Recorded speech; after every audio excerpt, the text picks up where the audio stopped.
இன்று பிறந்தநாள் காணும் இனிய உள்ளங்களின் நல்ல எண்ணங்கள் வெற்றி பெற்றிட எம்டிவி ஃபிக்சர் சேனலின் இனிய பிறந்தநாள் நல்வாழ்த்துக்கள். எம்டிவி ஃபிக்சர் சேனல் இது வரைக்கும் நீங்கள் சப்ஸ்கிரைப் பண்ண வந்தீங்கன்னா சப்ஸ்கிரைப் பண்ணுங்கள், லைக் பண்ணுங்கள், ஷேர் பண்ணுங்கள் மற்றும் கமெண்ட்ஸ் பண்ணுங்கள். மறக்காமல் பெல் ஐக்கானை கிளிக் பண்ணி ஆல் கொடுங்க. அப்போ தான் அடுத்தடுத்து போகிற வீடியோ உங்களுக்கு நோட்டிஃபிகேஷனில் வரும். இப்போ இந்த வீடியோவில் சைனா பம்ப் மாடிஃபை பண்ணுறது எப்படின்னு பார்க்கலாம். இப்போ வந்து பம்பில் வந்து பார்த்திங்கன்னா வாஷர் போயிடுச்சுங்க. காற்று வந்து அவுட் சைட்லேருந்து வெளியே வருது, ஓஸ்லேருந்து வரல. அடுத்து இந்த ஓரிங்ஸ் வந்து பார்த்திங்கன்னா மாற்றணும்.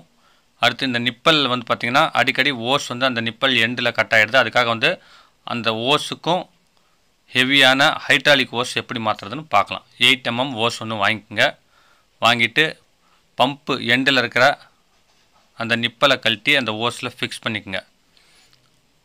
அந்த சக்னட் வந்து பார்த்திங்கன்னா ஓஸுக்குள்ளே போட்டு சின்ன வாஷர் இருக்கும், அது எண்டில் போட்டு அந்த பம்பு எட்ஜில் டைட் வச்சுக்கணுங்க.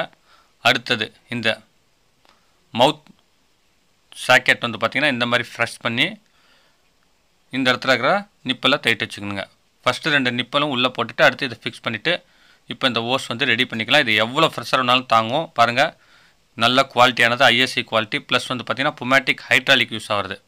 இந்த ஹேண்டிலும் வந்து 10 ரூபா 40 ரூபா போட்டு வாங்கி மாதத்துக்கு ஒன்று மாற்றுற மாதிரி இருக்குது. இதுக்கு வந்து பார்த்திங்கன்னா பிவிசி பைப்பில் செய்கிறது எப்படின்னு பார்க்கலாம். இதுக்கு 1 இன்ச் யூபிவிசி பைப் அல்லது ஐஎஸ்ஐ பைப் இருந்தால் அந்த மாதிரி பம்புக்கு மேலே நுழையிறதுக்கோசரம் கொஞ்சம் ஆயில் அப்ளை பண்ணி உள் சைடும் வெளி சைடும் ஹீட் பண்ணுங்கள். ஹீட் பண்ணி பம்புக்கும் கொஞ்சம் ஆயில் அப்ளை பண்ணி இந்த மாதிரி இன்சர்ட் பண்ணிக்கோங்க. இன்சர்ட் பண்ணி நல்லா ஒரு ஆட்டி ஃப்ரீயாக போகிற மாதிரி கூலிங் பண்ணிக்கோங்க.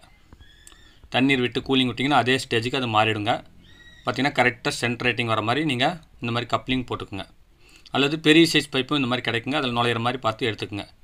எடுத்துகிட்டு அடுத்தது அதில் வந்து பார்த்திங்கன்னா கொஞ்சம் கொய்வார், இந்த மேலே வந்து பார்த்திங்கன்னா 1 இன்ச் பைப் உட்கார மாதிரி கொய்வார் பண்ணி அது வந்து பார்த்திங்கன்னா ஒரு 8 இன்ச் நீளத்தில் 4 இன்ச் சென்டரில் ஒரு 8 mm ஹோல்ஸ் போட்டுக்குங்க. ஹோல்ஸ் போட்டு காலரிக்கா போல்ட்டு ஒரு 2 இன்ச் நீளத்தில் இந்த மாதிரி வந்து பார்த்திங்கன்னா அதில் டைட் வச்சுக்கோங்க. டைட் வச்சுட்டு இப்போ கீழே இருக்கிற பிட் இருக்குது பார்த்திங்களா, அந்த பிட்டில் வச்சு பம்பில் நுழைச்சி நீங்கள் டைட் வச்சுக்கோங்க. இப்போ வந்து பார்த்திங்கன்னா டைட் வச்ச பிறகு சைடில் ஃபெவிக்விக் அப்ளை பண்ணிக்கோங்க. க்ரிப்பாக பிடிச்சிக்கும். நல்லா கொஞ்சம் டேப்பராக நறுக்கிக்குங்க டிசைனுக்கோசரம்.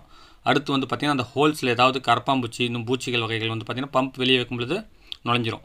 அதை தடுக்கிறதுக்கோசரம் இந்த மாதிரி வந்து பார்த்திங்கன்னா நீங்கள் சைடில் நறுக்கி விட்டு வேறு ஏதாவது ஒரு பிவிசி பைப் பாருங்கள், ஏற்கனவே எப்படி இந்த மாதிரி பைப்பை வந்து நிமித்தி சீட்டாக மாற்றுறதுங்கிறது வீடியோ அப்லோட் பண்ணியிருக்கேன். அது வந்து பார்த்திங்கன்னா டிஸ்கிரிப்ஷனில் லிங்க் கொடுக்குறேன்.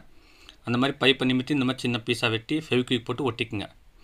ஒட்டி கொஞ்சம் நேரம் காய விட்டு ஆக்ஸா எல்லாம் சுற்றி இருக்கிற அந்த முனைகளை நறுக்கி விட்டு நீங்கள் வந்து பார்த்திங்கன்னா ஒரு ரஃப்பான எமரி ஷீட்டில் அல்லது கைப்பிடி கழட்டி காரையில் தேய்ச்சிங்கன்னா இந்த மாதிரி ரவுண்டாக ஃபினிஷிங் ஆகிடுங்க. பாருங்கள் எப்படி இருக்குது கைப்பிடின்னு. இது வந்து பார்த்திங்கன்னா லைஃப் லாங் நல்ல உழைப்பு வருங்க, உடையாதுங்க, துரு பிடிக்காது.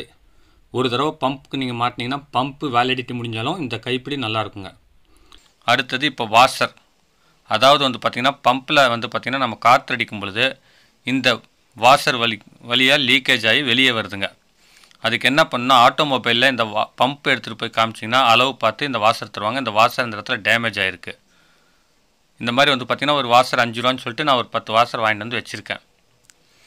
இப்போ வந்து புது வாஷர் மாற்றிக்கலாம். இப்போ பாருங்கள், அந்த வாஷர் மாட்டி விட்டு பொறுமையாக தள்ளுங்க. கையை கொஞ்சம் தூரமாக வச்சு தள்ளுங்க. நகத்தில் வந்து அந்த சைடில் இருக்கிற பைப் ஏறிடுச்சுன்னா காயம் ஆகிடும். இந்த மாதிரி தள்ளி விட்டு அந்த நைலான் கேப் போட்டு 2 ஸ்க்ரூ போட்டு டைட் வச்சுக்கோங்க. இந்த மாதிரி டைட்டாக ஃபிக்ஸ் பண்ணிவிட்டு நீங்கள் இதை அடைச்சி பிடிச்சி ப்ரெஸ் பண்ணிங்கன்னா வெளிப்பக்கம், அதாவது கீழ்ப்பக்கம் காற்று வெளியே வரக்கூடாது. இப்போ ஓகே ஆகிடுச்சு. அப்படி காற்று வரலன்னா இது வந்து பார்த்திங்கன்னா பர்ஃபெக்டாக இருக்குது. அடுத்து வந்து அந்த மவுத் டைட் வச்சுக்கிறோம். அந்த நிப்பல் டைட் வச்சுட்டோம்னா இப்போ ஹெவியான பம்ப் ரெடிங்க. என்னுடைய சேனலில் இந்த பம்ப் வீடியோ இல்லாமல் வீட்டு உபயோகப் பொருட்கள் சர்வீஸ், எலக்ட்ரிக்கல்ஸ் வீடியோஸ், கைவினைப் பொருட்கள் செய்கிறது, சமையல் வீடியோ, மைக்ரோவேவ் ஓவன் சமையல், grinder, mixie service, fridge, AC maintenance எல்லாமே அப்லோட் பண்ணியிருக்கேன். உங்களுக்கு யூஸ்ஃபுல்லாக இருக்கும்.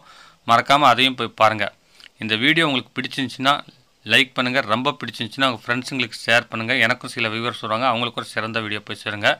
மீண்டும் அடுத்த வீடியோவில் சந்திக்கும் வரை உங்களிடமிருந்து விடைபெறுவது உங்கள் எம் தௌலத் பாஷா.